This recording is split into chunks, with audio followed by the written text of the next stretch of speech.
आकाशवाणी नागपूर. राम औरंगाबादकर आपल्याला ठळक बातम्या देत आहे. भारताच्या विकास यात्रेत सहभागी व्हावं असं आवाहन केंद्रीय अर्थमंत्री निर्मला सीतारामन यांनी संस्थात्मक गुंतवणूकदारांना केलं आहे.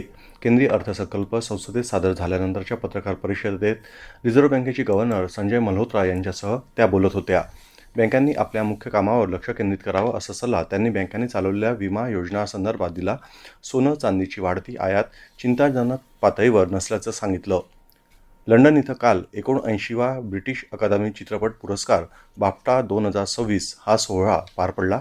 या सोहळ्यात फरहान अख्तर यांच्या एक्सेल एंटरटेनमेंट निर्मित बुंग या मणिपुरी विनोदी नाटक चित्रपटाला सर्वोत्कृष्ट बाल आणि कौटुंबिक चित्रपटाच्या श्रेणीत पुरस्कार देऊन गौरवण्यात आलं.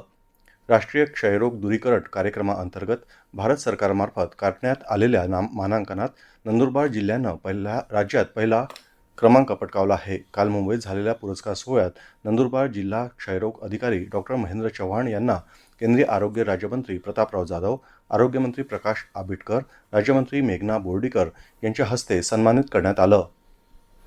राष्ट्रसंत तुकडोजी महाराज नागपूर विद्यापीठाच्या डॉ. बाबासाहेब आंबेडकर लॉ स्कूलमध्ये विद्यार्थ्यांसाठी 3 दिवसीय सॉफ्ट स्किल्स कार्यशाळेचं आयोजन करण्यात आलं आहे. उद्घाटन प्रसंगी मुंबई उच्च न्यायालयाचे सेवानिवृत्त न्यायाधीश NM गिलानी यांनी विद्यार्थ्यांना मार्गदर्शन केलं.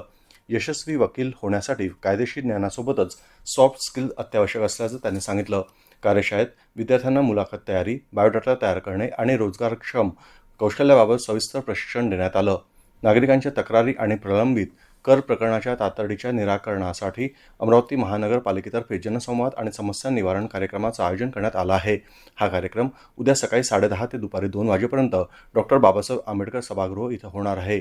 यावेळी नागरिकांच्या समस्या, तक्रारी, सूचनांवर चर्चा करून आवश्यक निर्णय घेतले जाणार असून प्रलंबित मालमत्ता कर प्रकरणांवरही सुनावणी होणार आहे. याबरोबरच हे ठळक बातमीपत्र संपलं. पुढील बातमीपत्र रात्री 8:42 प्रसारित केलं जाईल. नमस्कार.